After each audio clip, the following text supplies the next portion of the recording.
En tus mandamientos meditaré, consideraré tus caminos, me regocijaré en tus estatutos, no me olvidaré de tus palabras.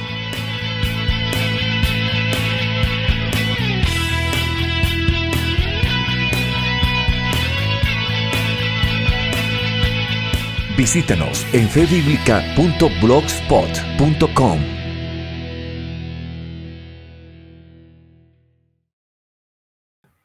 Bueno, gloria al nombre del Señor Jesucristo. Es una grande bendición para mí estar en esta hora dirigiéndome a ustedes para hablar acerca de un comentario a Juan capítulo número 17. Es una grande bendición que podamos en esta hora poder tratar esta porción de la Sagrada Escritura. Esta porción de la Sagrada Escritura ha sido tergiversada y se ha escondido el significado de lo que esta porción de la Escritura quiere enseñarnos por causa de esas ideas que se ha inventado el hombre. Por ejemplo, la herejía trinitaria dice que este texto de Juan 17 está hablando de la recuperación de una gloria que una segunda persona divina había tenido, pero que perdió por 33 años. Durante 33 años perdió esa gloria para volverla a retomar. O sea, perdió una gloria divina, aparentemente, para volverla a retomar, para retomarla después de 33 años. Es una idea que se tiene sacada a partir del versículo número 5 de Juan 17, que dice: ahora pues, Padre, glorifícame tú al lado tuyo, con aquella gloria que tuve contigo antes que el mundo fuese. Entonces, de acuerdo con esa enseñanza trinitaria, una segunda persona divina se localizaba al lado derecho de otra persona divina. En un momento dado quiso encarnarse, entonces dejó el cielo solo, abandonó el cielo, se vino a la tierra en la forma de un hombre y precisamente entonces también perdió esa gloria divina para retomarla después de 33 años. ¿Pero será eso lo que enseña la palabra de Dios? Pues no, eso no es lo que enseña la palabra de Dios.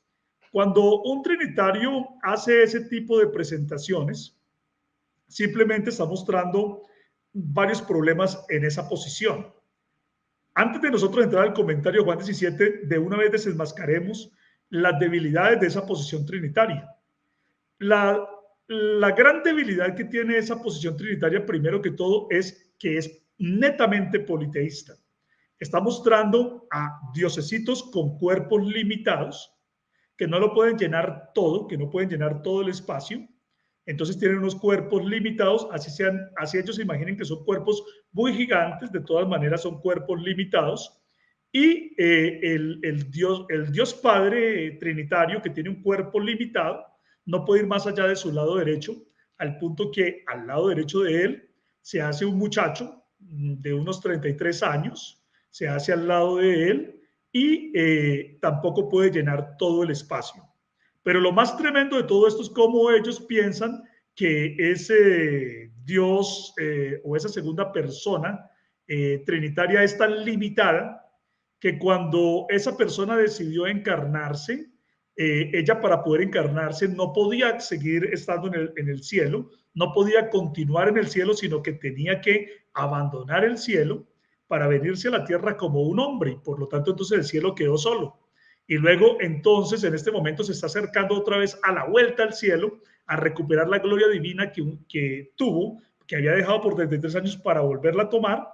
Y entonces por eso dice: glorifícame tú al lado tuyo con aquella gloria que tuve contigo antes que el mundo fuese. Esa es la posición que presentan los trinitarios, la cual, como les he mostrado, es una posición claramente politeísta, muestra a dioses limitados, completamente limitados, y muestra a un Dios Hijo que no lo puede llenar todo. O sea, ese Dios Hijo, si se iba a manifestar en carne, entonces tuvo que dejar el cielo solo porque no podía continuar allá, ya que él no era omnipresente. Dejó el cielo solo, se vino a la tierra, perdió la gloria divina y la va a volver a recuperar. O sea, ¿cómo así? ¿Cierto? Estamos viendo un claro politeísmo. Esta idea que yo les estoy diciendo no es un invento nuestro, es lo que han dicho, inclusive reconocidos teólogos trinitarios. Por ejemplo, en la obra Teología Sistemática de Millard Erickson, en la página 511, dice Millar Erickson que no ha habido puestos vacantes en la Trinidad desde hace por lo menos 2000 años. O sea que Millar Erickson, un gran teólogo, pero pues con tendencia trinitaria, nos dice que en la Trinidad quedó un puesto vacante, quedó aproximadamente hace 2000 años quedó un puesto vacante.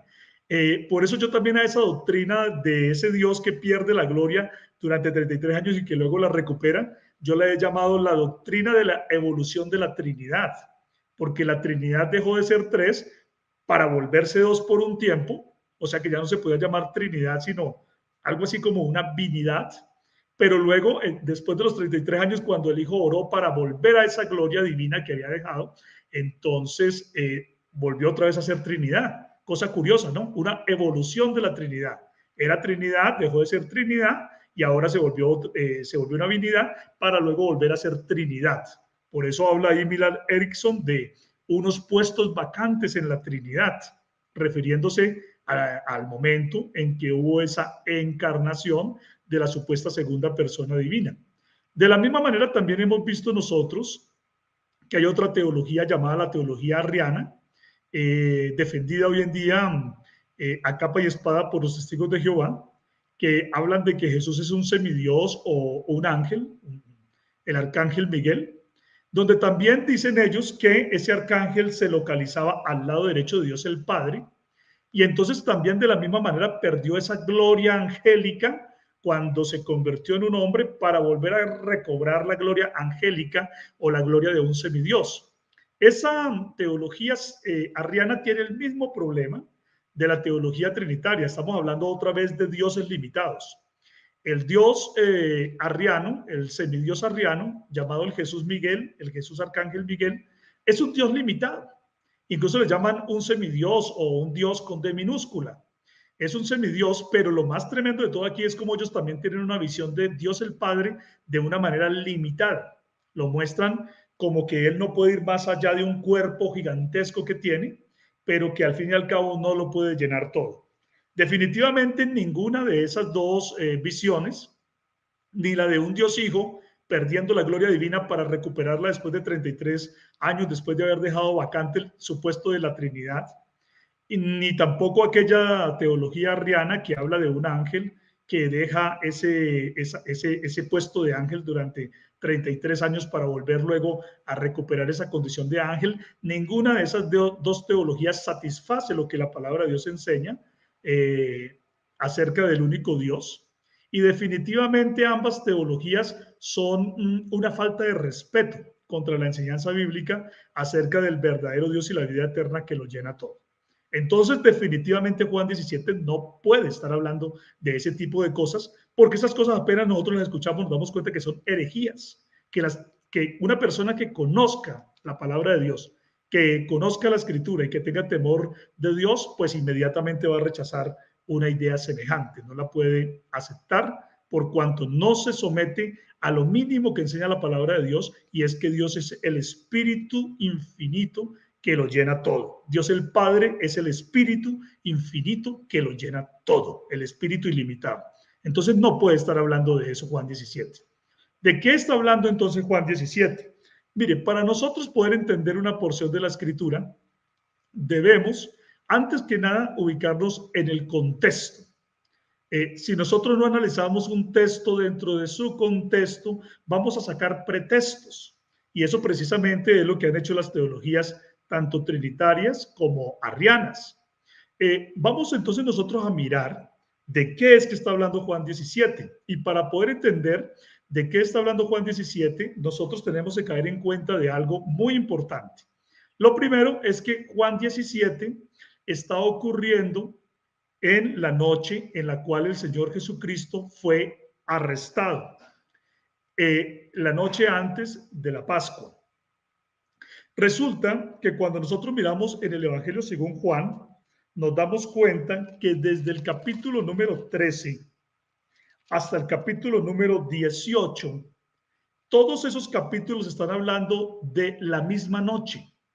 Es decir, es una gran porción del libro de Juan al cual el evangelista, Juan el evangelista, el apóstol Juan, le da una gran importancia al punto de que a lo que ocurrió en esa noche le dedica 5 capítulos, ¿sí? 5 capítulos. Entonces, cuando nosotros comenzamos a mirar de qué se estaba hablando en esos capítulos previos, resulta que el Señor Jesucristo estuvo hablando de su glorificación. Ese es un tema bien importante allí. No fue solamente en Juan 17, donde el Señor Jesucristo está hablando de su glorificación, sino que Él viene hablando de ese tema en los capítulos anteriores. Entonces, es un punto bien importante a resaltar. ¿Qué podemos decir aquí en Juan 17? En Juan 17 se están hablando de 2 verdades fundamentales, no lo pierdan de vista. Hay 2 verdades fundamentales que se están hablando en Juan 17. Una verdad fundamental de las cuales se está hablando es, primero que todo, de la verdad de la encarnación. Es que el único Dios fue manifestado en carne. Ese es el primer punto que vamos a demostrar que allí se está tocando. Es decir, la verdad de la encarnación. Y segundo, el segundo punto fundamental de Juan capítulo número 17 es que se está hablando de la presencia de Dios. La presencia de Dios es decir, el conocimiento anticipado de las cosas que Dios tiene. Quiere decir que Dios sabe todas las cosas, incluso las que no han sucedido. Él las conoce desde antes, porque Dios tiene presencia como nadie o como ningún otro la tiene. Entonces, cuando nosotros miramos a Juan capítulo número 17, debemos remontarnos al relato que viene desde el capítulo, dijimos 13, pero inclusive desde el capítulo número 12 del Evangelio según Juan. Miren ustedes que en Juan capítulo número 12, se habla, cuando ustedes comienzan a mirar Juan capítulo número 12, se está hablando de que Jesús es ungido en Betania. Jesús es ungido en Betania. Entonces, ¿de qué se estaba hablando allí? En Juan capítulo número 12 dice que 6 días antes de la Pascua, mire, 6 días antes de la Pascua era 6 días antes de esa noche en la cual comienza el relato donde ocurre Juan 17. 6 días antes de la Pascua, dice aquí, que Jesús estuvo en Betania, donde estaba Lázaro, porque Lázaro vivía en Betania. Y allí en Betania resulta que la gente quería ver a Jesús. Y la gente también quería no solamente ver a Jesús, sino que también querían ver a Lázaro, porque Lázaro había sido resucitado. Pero se dice que María, hermana de Lázaro, tomó una libra de perfume de nardo puro, de mucho precio, valía 300 denarios, casi lo que se gana un trabajador en un año, 300 denarios.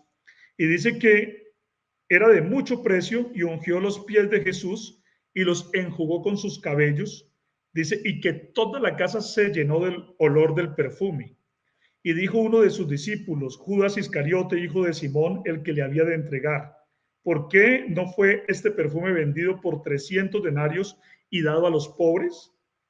Pero dijo esto no porque se cuidara de los pobres, sino porque era ladrón. Y teniendo la bolsa, sustraía de lo que se echaba en ella. Entonces Jesús dijo, déjala, para el día de mi sepultura ha guardado esto, porque a los pobres siempre los tendréis con vosotros, mas a mí no siempre me tendréis. Entonces noten aquí algo bien importante. Jesús está hablando de su muerte y también está hablando de su sepultura. Está hablando de un suceso que va a ocurrir y que va a ocurrir pronto. Un suceso que va a ocurrir pronto. Por lo tanto, él, en vez de criticar a María, cuando fue a ungirle con ese perfume, lo que hizo fue defenderla y decirle que estaba muy bien porque lo estaba preparando para su muerte y para su sepultura. Entonces, si ustedes continúan el relato del capítulo número 12, se está diciendo que la gente quería ver a Jesús, pero también querían ver a Lázaro porque Lázaro había sido resucitado. La resurrección de Lázaro estaba haciendo que mucha gente creyera en Jesucristo, al punto que dice la palabra de Dios que los fariseos hicieron un complot no solamente para matar a Jesús, sino que también querían matar a Lázaro por causa del testimonio que él daba de que Jesús lo había resucitado. Entonces luego dice la palabra de Dios que al siguiente día, es decir, 5 días antes de la Pascua, porque era 6 días antes de la Pascua cuando Jesús fue ungido, dice, al siguiente día, grandes multitudes que habían venido a la fiesta. ¿A cuál fiesta? Pues a la fiesta de la Pascua. La gente se estaba preparando para la fiesta de la Pascua. Y dice, grandes multitudes, o sea, faltando 5 días para la fiesta de la Pascua, porque fue al siguiente día. Dice, grandes multitudes, al oír que Jesús venía a Jerusalén, tomaron ramas de palmera y salieron a recibirle y clamaban, Hosana, bendito el que viene en el nombre del Señor, el Rey de Israel. Y halló Jesús un asnillo y montó sobre él, como está escrito, no temas, hija de Sión, he aquí tu rey viene, montado sobre un pollino, hijo de asna. Y mire lo que dice acá, dice, estas cosas no las entendieron sus discípulos al principio, pero cuando Jesús fue glorificado, y este es el punto que quiero que se recalque acá, porque Jesús está hablando de la glorificación de él, dice, pero cuando Jesús fue glorificado, entonces se acordaron de que estas cosas estaban escritas de él y de que él se las había dicho. ¿Sí ven? ¿Cuándo se acordaron de esas cosas? Cuando Jesús fue glorificado. Cuando Jesús fue glorificado, ¿se acordaron de qué? De que la gente había dicho,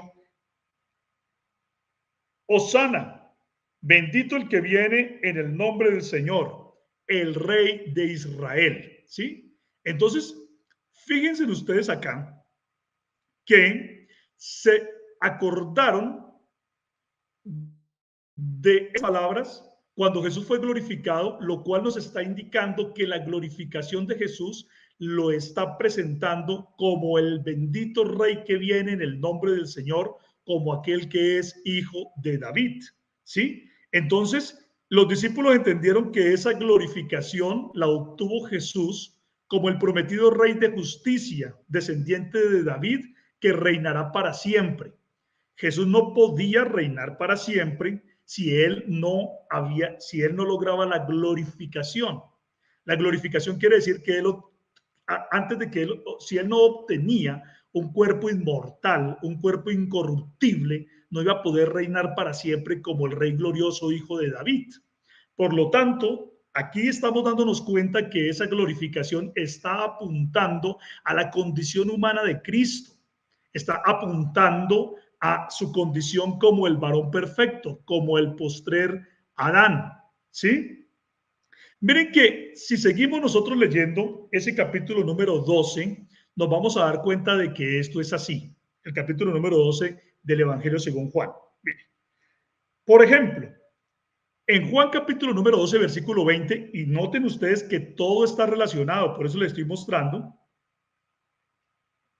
que para entender Juan capítulo número 17 todo se tiene que ver dentro del contexto. No se puede pasar a hablar de una glorificación sin haber entendido de qué se trata. ¿Sí? Entonces se está hablando de cuál glorificación. Miren lo que dice ahí, Juan capítulo número 12, versículo 20. Dice, había ciertos griegos entre los que habían subido a adorar en la fiesta. Es decir, judíos que tenían una descendencia griega que habían venido a adorar en la fiesta de la Pascua. Estos pues se acercaron a Felipe, que era de Betsaida de Galilea, y le rogaron diciendo, Señor, quisiéramos ver a Jesús. Felipe fue y se lo dijo a Andrés. Entonces Andrés y Felipe se lo dijeron a Jesús. Jesús les respondió diciendo, póngale cuidado que dice Jesús, dice, ha llegado la hora para que el Hijo del Hombre sea glorificado. ¿El qué? ¿El Dios Hijo sea glorificado? No, ahí no dice el Dios Hijo sea glorificado. ¿Para que qué? ¿Para que el semidios llamado Jesús Miguel sea glorificado? No, ahí no dice eso. Ahí dice es para que el Hijo del Hombre sea glorificado. O sea que se está hablando de qué? De la condición de hombre del Señor Jesús. ¿Sí ven? Cuando estamos hablando de la glorificación, estamos hablando de qué? De Él en su condición de hombre. Tenemos que tener eso muy claro. Por eso Él dice, ha llegado la hora para que el Hijo del Hombre sea glorificado, no para que el Dios Hijo sea glorificado, no para que el semidios, el arcángel Jesús Miguel, sea glorificado. No, ha llegado la hora para que el Hijo del Hombre sea glorificado. Entonces, y dice el versículo 12:24, de cierto os digo, miren aquí tan importante esto, de cierto os digo, que si el grano de trigo no cae en la tierra y muere, queda solo, pero si muere, lleva mucho fruto. Es decir, el Hijo del Hombre va a ser glorificado. ¿Y cómo va a ser glorificado? Tras su muerte. ¿Sí? Tiene que morir. Tiene que morir, ¿cómo? En la condición de un Dios Hijo, o sea, un Dios que se muere, como dicen los trinitarios, un Dios muriendo, ¿sí? El Dios Hijo que se muere. No, no es eso lo que está enseñando la palabra de Dios. Es más, dioses muriendo, eso muestra a unos dioses que son impotentes, unos diosesitos que no pueden con nada, ni siquiera con la muerte, se mueren esos diosesitos. Aquí está hablando es de la manifestación de Dios en carne. ¿Sí? Por eso él está diciendo, mire, para que el Hijo del Hombre pueda ser glorificado, tiene que, ¿qué? Tiene que morir, porque si no muere, queda solo, pero si muere, lleva mucho fruto. O sea, que aquí no se está hablando solamente de una glorificación para el Hijo del Hombre, sino que se está hablando de mucho fruto que va a dar el Hijo del Hombre. Es decir, se está hablando también de una glorificación de los seguidores del Hijo del Hombre. ¿Y quiénes son los seguidores del Hijo del Hombre? Pues todos los que han llegado a ser hijos de Dios, todos los hombres y mujeres que hemos llegado a ser hijos de Dios por la palabra de verdad que ha sido predicada acerca del Hijo, es decir, por el Evangelio. Entonces no solamente está hablando de la glorificación de Él, sino que también está hablando de la glorificación de muchos más. Por eso dice, si no quedaría solo, pero si muere, llevará mucho fruto. Justamente el Señor Jesucristo está mostrando que Él va a ser glorificado en su condición de hombre, pero también en los mismos capítulos se nos está mostrando que Él es Dios mismo. O sea, el Señor Jesucristo no es solamente un hombre, el Hijo del Hombre no es solamente un hombre, es Dios mismo manifestado en la condición de un hombre. Por ejemplo, cuando nosotros leemos ahí mismo en el mismo capítulo 12 del Evangelio según Juan, se dice que la gente no creía en Jesús a partir del versículo 37, a pesar de que él había hecho muchos milagros. Y dice el versículo 41 algo precioso, dice, Isaías dijo esto cuando vio su gloria y habló acerca de él, y con todo esto aún los gobernantes no creían. ¿Y qué fue lo que Isaías dijo? Dijo, Señor, ¿quién ha creído a nuestro anuncio y a quién se ha revelado el brazo del Señor? Por eso no podían creer, porque también Isaías dijo, cegó los ojos de ellos y endureció su corazón, para que no vean con los ojos y entiendan con el corazón y se conviertan y yo los sane. Pero cuando estas palabras las dijo Isaías, estaba viendo la gloria de ¿quién? Del Señor Jehová de los ejércitos. Pero aquí se está diciendo que Isaías vio la gloria de Jesús. Si Isaías vio la gloria de Jesús es porque Jesús, ¿quién es? Es el Señor Jehová de los ejércitos, ahora manifestado en carne. O sea que ahí también en esa porción de la escritura se está mostrando que Jesús es el mismo Dios al cual Isaías vio. Cuando dice, vi yo al Señor en un trono alto y sublime y sus faldas llenaban el templo. Pero cuando se dice que la gente no creía en él, les voy a citar bien para que ustedes vean. Dice el versículo 36, estas cosas habló Jesús y se fue y se ocultó de ellos. Pero a pesar de que había hecho tantas señales delante de ellos, no creían en él, o sea, no creían en Jesús. Para que se cumpliese la palabra del profeta Isaías que dijo, Señor, ¿quién ha creído a nuestro anuncio? ¿Y a quién se ha revelado el brazo del Señor? Por eso no podían creer, porque también Isaías dijo, cegó los ojos de ellos y endureció su corazón, para que no vean con los ojos y entiendan con el corazón y se conviertan y yo los sanen. Isaías dijo esto cuando vio su gloria y habló acerca de él, o sea, cuando habló acerca del Señor Jehová de los ejércitos, el cual es el propio Señor Jesucristo, del cual no creían ahora mismo. O sea que miren ustedes cómo aquí También en esta porción de la escritura no solamente se nos está hablando de la glorificación del Hijo del Hombre, sino que se nos está diciendo que ese Hijo del Hombre es el mismo Señor Jehová de los ejércitos que está manifestado en carne, porque a pesar de ver al Señor Jehová de los ejércitos, la gente no quiso creer en él a pesar de todas las obras que hacía. También dice el versículo 12:44, Jesús clamó y dijo, el que cree en mí no cree en mí, sino en el que me envió. Es decir, él se está identificando claramente como el único y verdadero Dios que conocían los judíos. ¿Sí? El que cree en mí no cree en mí, sino que cree en el que me envió. Y dice el versículo 45, y el que me ve, ve al que me envió. ¿Por qué? Porque yo la luz he venido al mundo, pero ¿quién es la luz? Es el Padre. El Padre es la luz del mundo. La luz ha venido al mundo como manifestado en carne. ¿Sí?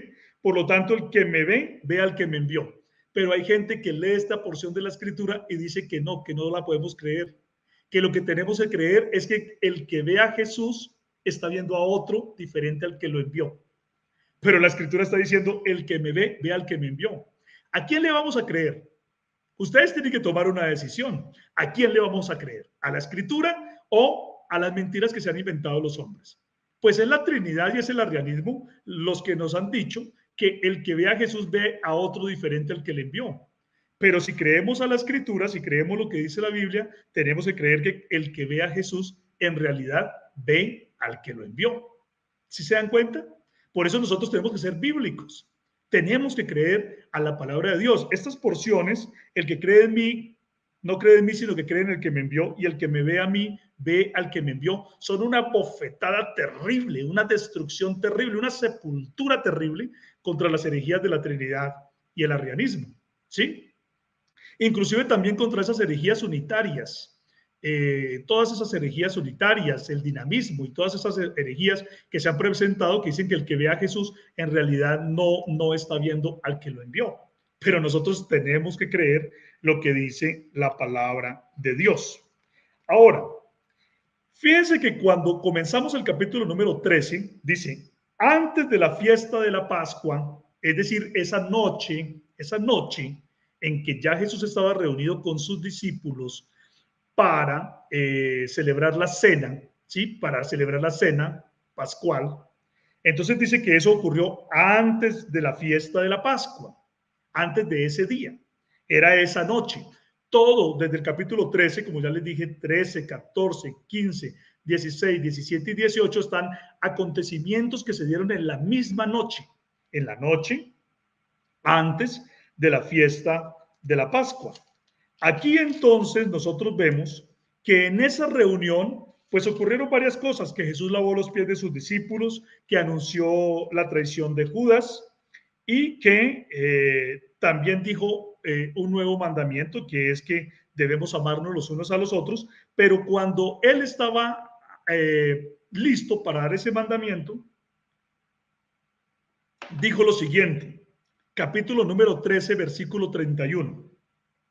Entonces, cuando hubo salido, dijo Jesús, ahora es glorificado el Hijo del Hombre. ¿Sí ven? Ya va a ser glorificado. Por eso él decía, ya, ahora, esto ya está cerca. ¿Sí ven? Ahora es glorificado el Hijo del Hombre y Dios es glorificado en él. ¿Quién iba a ser glorificado? El Hijo del Hombre. ¿Iba a ser glorificado el Dios Hijo? ¿Iba a ser glorificada la segunda persona divina y distinta? No, eso no dice la Biblia. ¿Iba a ser glorificado el semidios, el arcángel Jesús Miguel? No, eso no lo dice la Biblia. La Biblia lo que dice es que va a ser glorificado el Hijo del Hombre otra vez. Lo vuelve a decir como lo dijo en el capítulo 12. ¿Sí? Entonces dice, y Dios será glorificado en él. Y si Dios es glorificado en él, Dios también le glorificará a sí mismo. Es decir, el Hijo será glorificado en sí mismo. Dice, y enseguida le glorificará. Eso de enseguida le glorificará quiere decir que ya va a ocurrir la glorificación, que falta muy poco, que lo hará muy pronto, que la glorificación del Hijo va a ser ya, va a ser dentro de poco. Va a ser dentro de poco, ¿por qué? Porque la crucifixión ya se iba a dar pronto, ¿sí? Entonces el Hijo va a ser glorificado y lo va a hacer muy pronto, Dios lo va a hacer muy pronto. A continuación ocurre lo que vemos en Juan capítulo número 14, donde cuando los discípulos le preguntaron que quién era el Padre o que les mostrara al Padre. Jesucristo les dijo, oiga, tanto tiempo hace que estoy con ustedes y no me han conocido. El que me ha visto a mí ha visto al Padre. ¿Cómo me dicen que, cómo es que son capaces de decirme que les muestre al Padre si el que me ve a mí me está, ya ha visto al Padre? ¿Sí? Las herejías trinitarias y las herejías arrianas nos están diciendo que ver a una persona es ver a otra persona. Llegan a ese punto de inventos. Que ver al Hijo es ver al Padre, porque es que son parecidísimos, son como uno el clon del otro, como el uno es como la fotocopia del otro. Pero eso no es lo que la Biblia está diciendo. No, la Biblia está diciendo es que el Hijo mismo es el Padre mismo manifestado en carne. El que ve al Hijo ve al Padre. Por eso es que él dice, nadie viene al Padre sino por mí. No dice, nadie va al Padre. ¿Sí? Ese texto es terrible, es mortal para cualquier herejía que quiera negar la verdad de que Dios fue manifestado en carne. Entonces, estamos viendo nosotros acá que Jesús se confiesa, lo mismo que ya venimos hablando, que Él se confiesa como el mismo y único Dios manifestado en carne. También el versículo 18, donde dice Juan 14, 18, no os dejaré huérfanos, vendré a vosotros, hablando acerca de la venida del Espíritu Santo, donde Jesucristo mismo muestra que Él como el Espíritu Santo es el Espíritu que viene en nuestras vidas y que no nos deja huérfanos porque es el Espíritu del Padre, porque es el Dios el Padre mismo llenando nuestros corazones. Por eso cuando alguien recibe el Espíritu Santo de Dios no está huérfano, está lleno de Dios el Padre. No es posible pensar que el Espíritu Santo sea alguien diferente al Padre, ni tampoco es posible pensar que el Espíritu Santo sea alguien diferente a Jesús, porque cuando Jesús dice eso está hablando de la venida del Espíritu Santo, del otro consolador. Ojo, otro consolador, no la otra persona divina y distinta como inventan los trinitarios. Es que ese es el problema de los trinitarios cuando no quieren leer la Biblia, sino leer el credo de Atanasio en la Biblia. La Biblia habla del otro consolador, no de la otra persona divina y distinta, sino del otro consolador. Y cuando habla de quién es el otro consolador, Jesucristo dice que es el Espíritu de verdad, el cual el mundo no puede recibir porque no le ve ni le conoce, pero vosotros le conocéis porque mora con vosotros y estará en vosotros. Pero el único que moraba con ellos y estaría en ellos era el Señor Jesucristo, que les dijo, no los dejaré huérfanos, vendré a vosotros. Es decir, ellos le conocían manifestado en carne, pero no lo habían tenido dentro de sus corazones como el Espíritu Santo que lo llena todo. Ahí también el Señor Jesucristo se está identificando claramente como el Espíritu de verdad que llena a los hombres y que cuando los llena, Él los adopta como hijos suyos porque la gente está recibiendo el Espíritu de su Padre, quien es Jesús. Él lo dijo ahí, no los dejaré huérfanos. ¿Qué podemos hacer con ese texto? Pues creerlo, eso es lo que tenemos que hacer. Jesús se está identificando como el Espíritu Santo que viene a nosotros y como el Padre que no nos deja huérfanos. ¿Por qué les queda tan difícil a las personas entender esta gran verdad? Por causa de los vicios que tienen a través de las tradiciones de los hombres que no les han dejado ver más allá de esas tradiciones que aprendieron, pero no, y por eso no pueden creer a lo que enseña la palabra de verdad. Entonces, vemos nosotros acá cómo la palabra de Dios nos está mostrando que, primero que todo, el Hijo iba a ser glorificado como el hombre perfecto, como el descendiente de David, como el rey glorioso, como el postrer Adán, como el varón perfecto. Así es que iba a ser glorificado, ¿sí? Ya lo hemos visto cómo él lo venía predicando. En el capítulo número 15, versículo 5, dice Jesucristo, yo soy la vid y vosotros los pámpanos. El que permanece en mí y yo en él, este lleva mucho fruto, porque separados de mí nada podéis hacer. Miren ustedes cómo él otra vez se está identificando como ese que nos permite a nosotros lograr lo que él también ha podido lograr. Es decir, él está hablando de su glorificación como el Hijo del Hombre, pero a su vez también está hablando de la glorificación de los que creen en él. Es decir, no solamente está hablando de la glorificación de él, entiéndanlo muy bien, sino que está hablando también de la glorificación de los que han creído en él. ¿Y quiénes son los que han creído en él o los que hemos creído en él? Pues hombres que también vamos a ser glorificados. De eso es que está hablando, ¿sí? Entonces, llegamos nosotros a Juan capítulo número 17, que ocurre en esa misma noche. Y dice, estas cosas habló Jesús, ¿sí? Estas cosas habló Jesús, que todo lo otro que había hablado, lo que habló en el capítulo número 13, en el 14, en el 15 y en el 16. Todas esas cosas habló Jesús, pero ahora él iba a orar. Ahora él iba a tener un encuentro en su condición de hombre, él iba a orar, ¿sí? Él iba a orar porque todos los hombres oran, porque es normal que los hombres oren. Y como él en la condición de hombre nos iba a dar ejemplo en todo para que siguiéramos sus pisadas, por lo tanto él en su condición de hombre tenía que orar. La herejía trinitaria falla en este punto de las oraciones de Cristo cuando dicen que un Dios le ora a otro Dios o que una persona divina le ora a otra persona divina o que hay conversaciones entre personas divinas, porque cuando ellos dicen que hay conversaciones entre personas divinas están en un rotundo politeísmo. Nos están mostrando que cuando ellos dicen que la Trinidad es un solo Dios, en realidad no es un solo Dios, son tres dioses. Porque si tiene que haber intercambio de pensamientos y de comunicaciones, y este le dice al otro y el otro le devuelve, eso es claramente un politeísmo. De la misma manera, también los arrianos, cuando hablan acerca de su semidios, hablándole al Dios más grande, pues de la misma manera eso es un politeísmo. Un Dios chiquito rogándole a un Dios grande que lo ayude. Pero cuando nosotros vemos a Dios manifestado en carne en la condición de un hombre, es normal que él ore. Es normal que él lo pueda hacer. Y es más, él debía hacerlo. Porque la Biblia dice en el Salmo 65, tú oyes la oración y a ti vendrá toda carne. Y si él quería darnos ejemplo a nosotros para que siguiéramos sus pisadas, entonces él debía orar para enseñarnos a nosotros, los demás hijos de Dios, cómo orar. Entonces dice, estas cosas habló Jesús, lo cual demuestra la verdad de la encarnación nuevamente. Si Jesús tenía que orar, lo hacía en su condición de hombre y por lo tanto aquí se está demostrando entonces la verdad de la encarnación. ¿Sí? Lo que yo les decía, tengan bien presente que Juan 17 está hablando de dos verdades grandes. Primero, la verdad de la encarnación y segundo, la presencia de Dios. Son los dos puntos fundamentales que tenemos que tener presentes cuando estamos analizando Juan capítulo número 17. ¿Sí? Entonces, dice la palabra del Señor aquí, en Juan capítulo número 17, dice, estas cosas habló Jesús y levantando los ojos al cielo dijo, la hora ha llegado, glorifica a tu Hijo para que también tu Hijo te glorifique a ti. Ha llegado la hora, miren, ha llegado la hora. ¿La hora de qué? De la glorificación, porque esa noche Jesucristo iba a ser arrestado y al día siguiente iba a ser crucificado en la fiesta de la Pascua.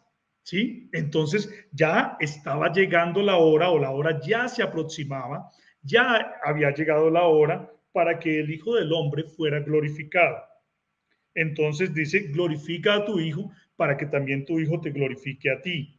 Como le has dado potestad sobre toda carne, para que dé vida eterna a todos los que le diste.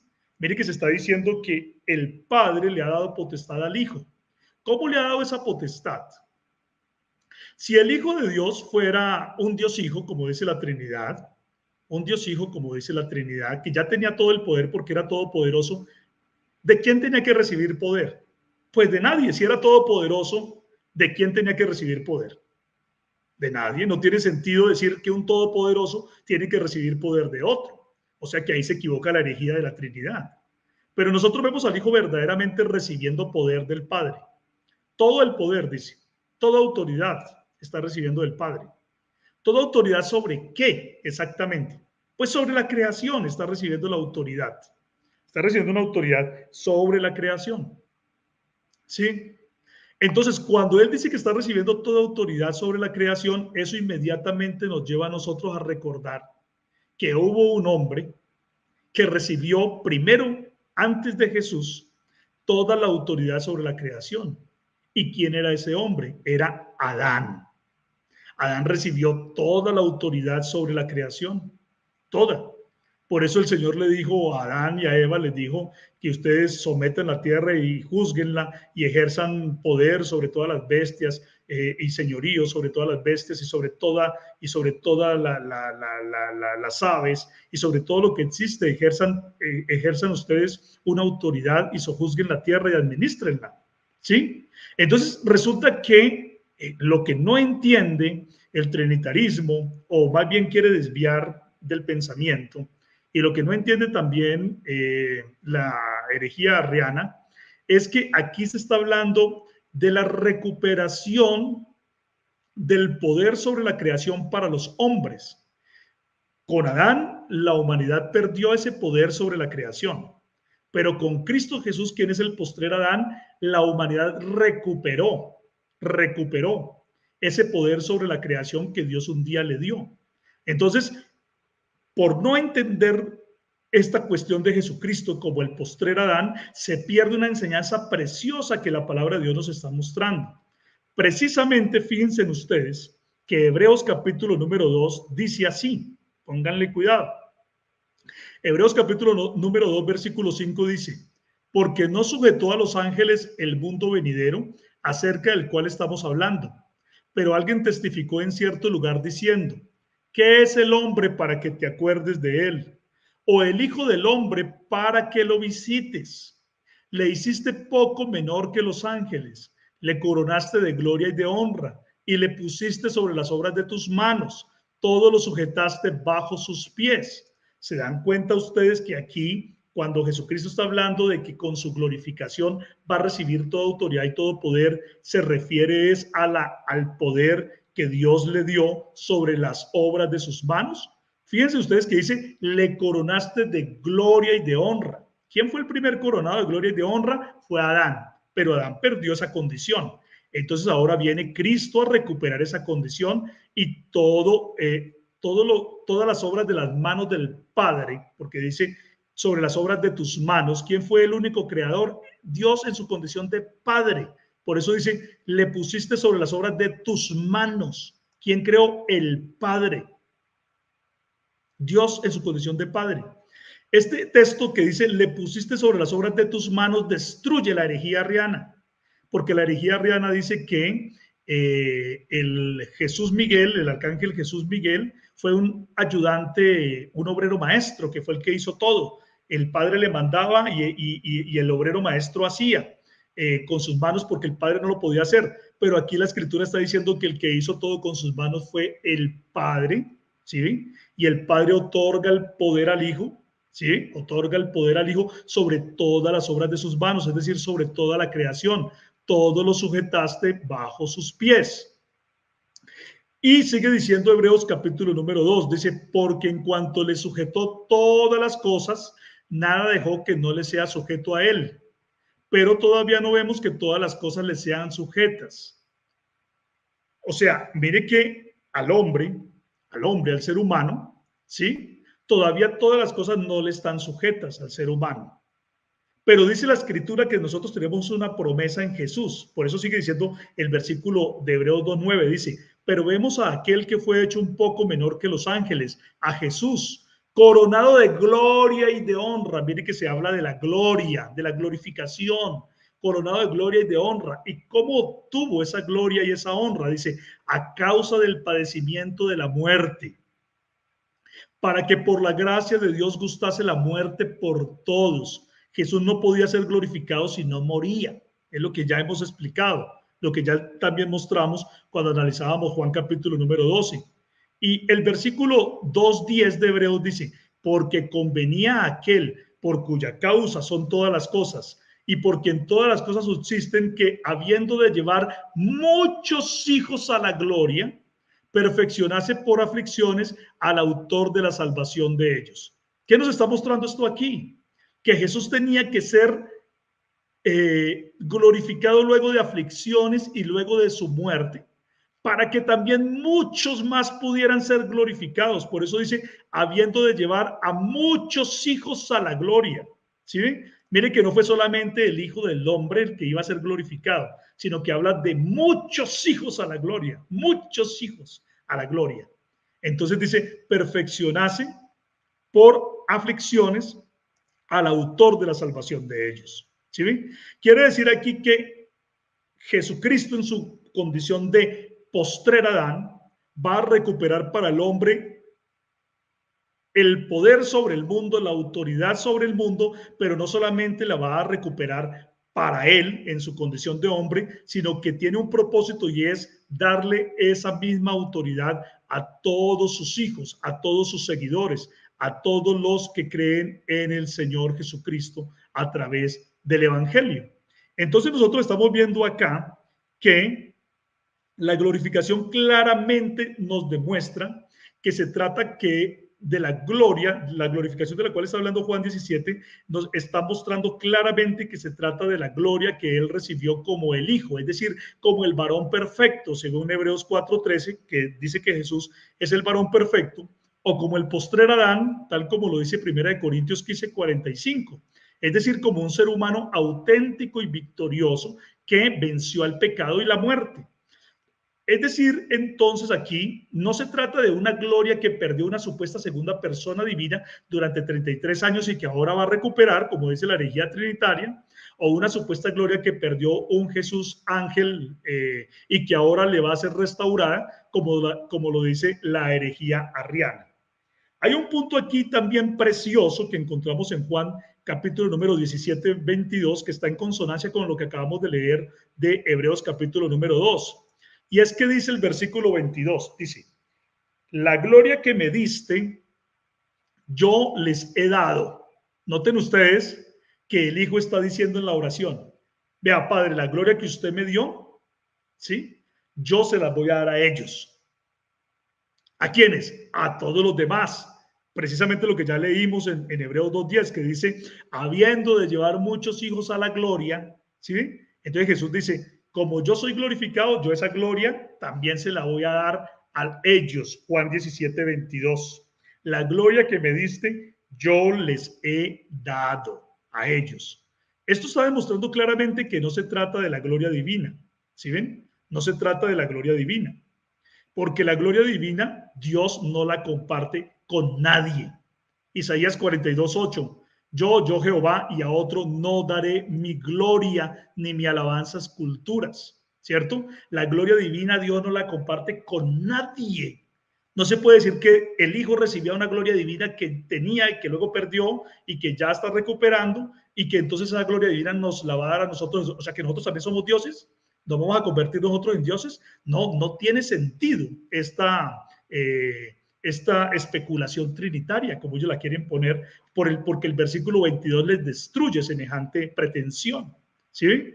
Está diciendo que la gloria que el Hijo recibe del Padre se la va a dar también a los demás hijos, a sus hermanos. ¿Sí?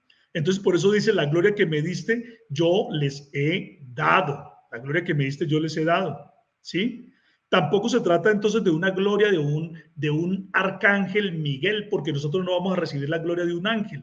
Nosotros no somos ángeles, ni vamos a recibir la condición de ángeles. No, nosotros vamos a recibir una glorificación cuando también nuestro cuerpo sea glorificado en un cuerpo inmortal, en un cuerpo incorruptible, en un cuerpo que no va a sufrir el deterioro y la muerte como actualmente nosotros la sufrimos. Entonces es de esa gloria a la cual se está refiriendo nuestro Señor Jesucristo. ¿Sí? Estas son las cosas que nosotros estamos viendo acá. Por ejemplo, que están también en sintonía con toda la enseñanza de la Escritura. Filipenses 3:21 dice que el Señor transformará el cuerpo de la humillación nuestra para que sea semejante al cuerpo de la gloria suya, para que sea semejante a su cuerpo glorioso, por el poder con el cual también puede sujetar a sí mismo todas las cosas. ¿Sí ven? Con el poder por el cual puede él también someter a sí mismo todas las cosas. Nosotros vamos a tener un cuerpo glorificado como el que obtuvo nuestro Señor Jesucristo a través de su glorificación.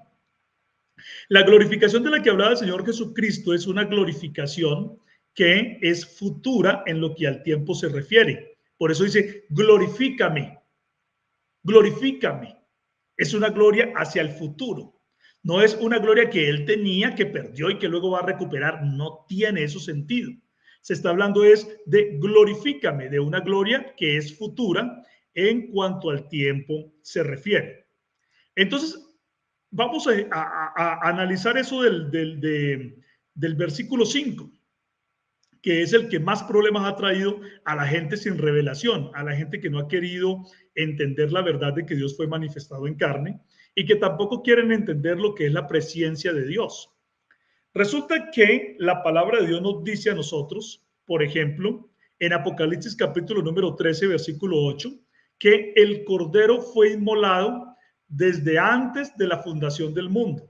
No solamente lo dice en Apocalipsis 13, 8, sino también en Primera de Pedro capítulo número 1, versículos del 18 al 20.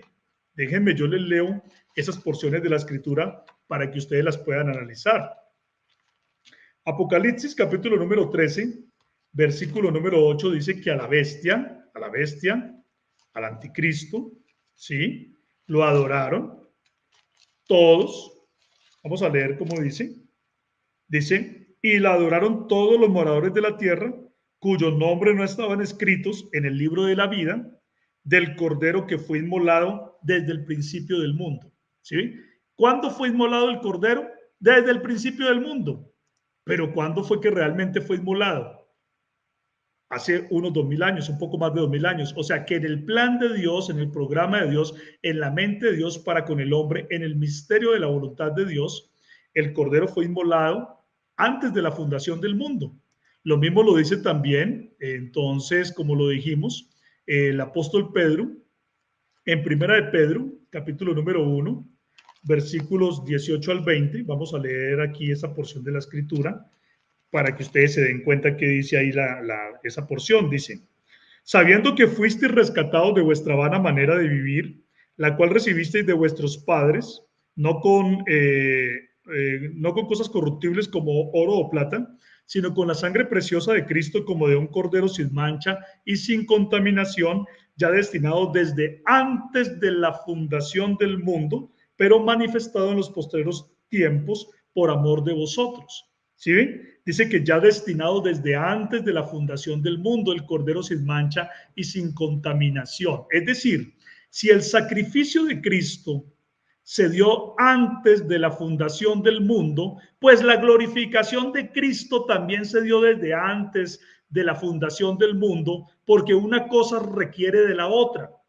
Para que Cristo pudiera ser glorificado tenía que morir, ya lo vimos, ¿sí? Para que Cristo pudiera ser glorificado tenía que morir.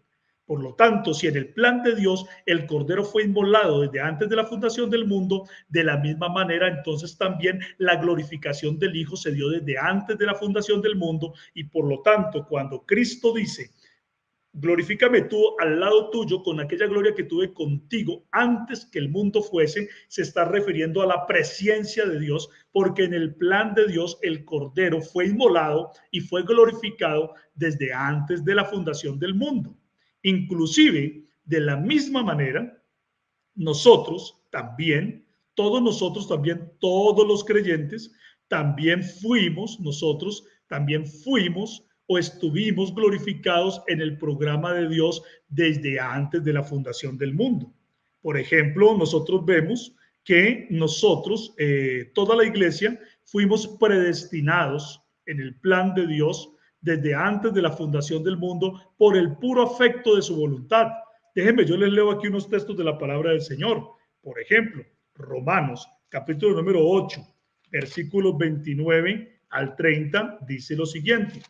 Romanos, capítulo número 8, versículos 29 al 30. Tomen ustedes también la Biblia y den cuenta qué es lo que dice la palabra de Dios. Dice, porque a los que antes conoció, también los predestinó para que fuesen hechos conforme a la imagen de su Hijo, para que Él sea el primogénito entre muchos hermanos.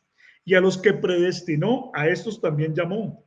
Y a los que llamó, a estos también justificó. Y a los que justificó, a estos también glorificó. Miremos también lo que dice Efesios capítulo número 1, versículos del 4 al 5. Miremos qué dice ahí esa porción de la Escritura.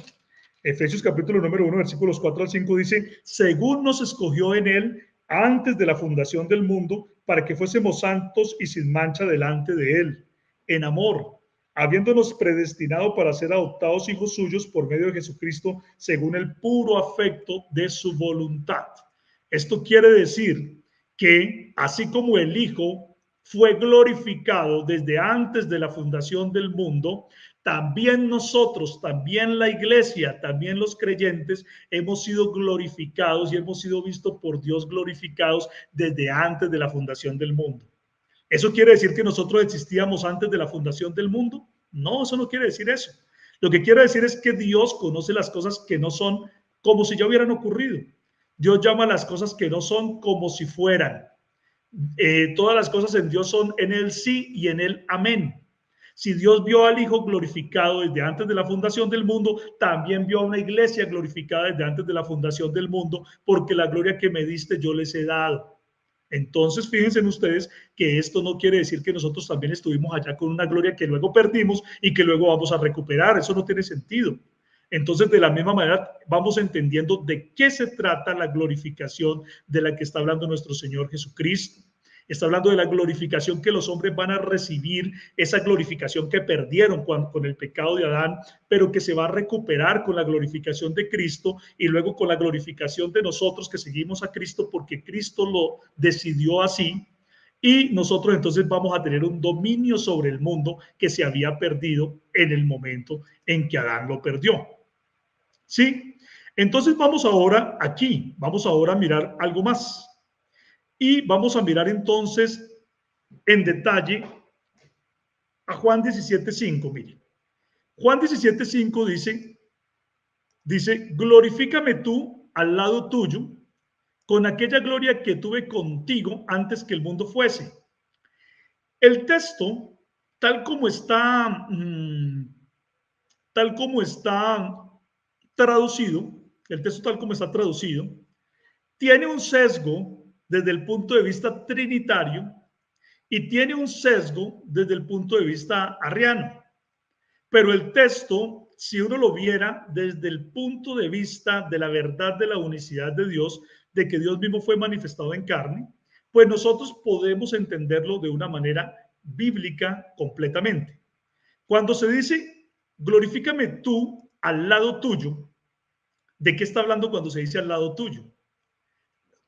Volvemos a lo que había yo mencionado al principio. ¿Será que está diciendo que Dios tiene un lado derecho y que Dios tiene un lado izquierdo, que Dios el Padre tiene lados y tiene un cuerpecito limitado que lo confina? No, no puede ser, porque la Biblia habla de Dios como el espíritu ilimitado que no tiene que lo confine, ¿sí? O sea, Dios es ilimitado. Pensar en un Dios Padre limitado es, creo yo, uno de los peores insultos que hace la teología trinitaria y también la teología arriana con respecto al único y verdadero Dios, porque lo limita.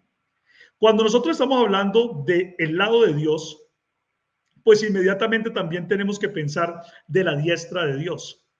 ¿Y qué es eso del lado de Dios o la diestra de Dios? ¿Será un lado literal de Dios? ¿Será un lado derecho físico que Dios tiene? No. La palabra de Dios nos muestra claramente que la diestra de Dios significa el poder de Dios. No es un invento de nosotros, es lo que nosotros leemos en la Escritura. Por ejemplo, en Éxodo, en el capítulo número 15, una vez los judíos habían salido de Egipto y el Mar Rojo había destruido al ejército del faraón, dice la palabra de Dios que se cantó un cántico que se llamó el cántico de Moisés y María y que toda la gente estaba siguiendo en esa oportunidad. Y en ese cántico se dice así: tu diestra, oh Jehová, ha sido magnificada en poder. Tu diestra, oh Jehová, ha quebrantado al enemigo. ¿Qué quebrantó al enemigo? La diestra de Dios. Y luego dice, y con la grandeza de tu poder has derribado a los que se levantaron contra ti. El versículo 6 dice que lo que derrotó a los egipcios fue la diestra de Dios, pero el versículo 7 dice que lo que derrotó a los egipcios fue el poder de Dios. Ahí está claramente demostrado que cuando se habla de la diestra de Dios se está refiriendo al poder de Dios. ¿Por qué la diestra está asociada con el poder? Porque en el tiempo antiguo la mayoría de los guerreros eran diestros, como también la gente hoy en día es diestra, y se empuñaba la espada en la mano derecha. Y con la espada en la mano derecha se podía, ¿sí ves? Se podía destruir al enemigo, se podía destruir al enemigo.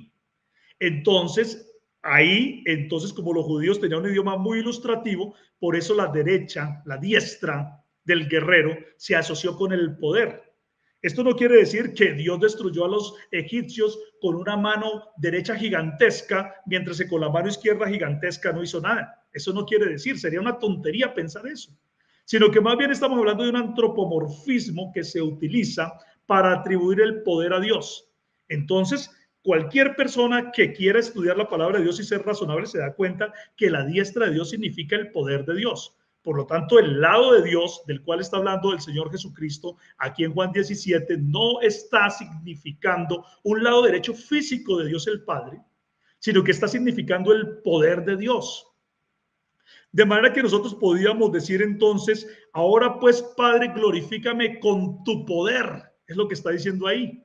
Cuando dice al lado tuyo, glorifícame tú al lado tuyo, como lo han traducido la mayoría de versiones del lado de Dios, pues simplemente se está refiriendo al poder. Una persona que piense bíblicamente tiene que entender que ahí Jesucristo lo que está clamando es, ahora pues Padre, glorifícame con tu poder, con tu autoridad. ¿Sí? Ahora vamos a ver esa expresión contigo, ¿sí? Aquella gloria que tuve contigo antes que el mundo fuese. Cuando estamos hablando de la expresión contigo, que se ve ahí en Juan 17:5, nos damos cuenta que esa expresión contigo proviene de dos palabras griegas que son para soy. Para es una y la otra es soy, para soy, ¿sí? Pero resulta que cuando para se utiliza en el caso dativo, ¿sí? Tiene una gama más amplia de significados. El caso dativo como que el que aparece acá. Cuando para se utiliza en el caso dativo, tiene una gama más amplia de significados que simplemente con o al lado de, ¿sí? Como lo señala, por ejemplo, el léxico Louw-Nida, para con el dativo incluye dentro de su gama de significados los siguientes: en la opinión de, desde el punto de vista de un participante, marcando a un participante cuyo punto de vista es relevante para el evento. Así que, en otras palabras, para se puede traducir en la vista de, en la opinión de o en el juicio de, ¿sí? O sea que ahí no en vez de traducir contigo, lo que nosotros podemos decir es, glorifícame tú con tu poder, con aquella gloria que tuve en tu opinión o en tu mente antes que el mundo fuese, porque ahí aparece la expresión para soy, ¿sí? Alguien que no tiene la revelación, entonces pone fácilmente que es contigo, que se puede poner contigo ahí, pero nosotros estamos viendo que esos significados de para, en el caso dativo, significan es en la opinión o en el punto de vista de. O sea que Jesucristo puso lo que él estaba diciendo, y esa frase se puede entender perfectamente como la gloria que yo tuve en tu punto de vista, en tu opinión o en tu juicio antes que el mundo fuese, ¿sí? Por lo tanto, se está hablando de la presencia de Dios. En otras palabras, Juan 17:5 lo podemos entender de la siguiente manera. Ahora pues, Padre, glorifícame con tu poder, con aquella gloria que tuve en tu mente o en tu opinión antes que el mundo fuese. Y entonces, esa glorificación que el Hijo va a tener, también ha prometido que la tendrán todos los que aman al Señor. Quiero terminar con esta última parte, aquí ya de Juan 17, y es la siguiente. Dice, la gloria que me diste yo les he dado, dice el versículo 22.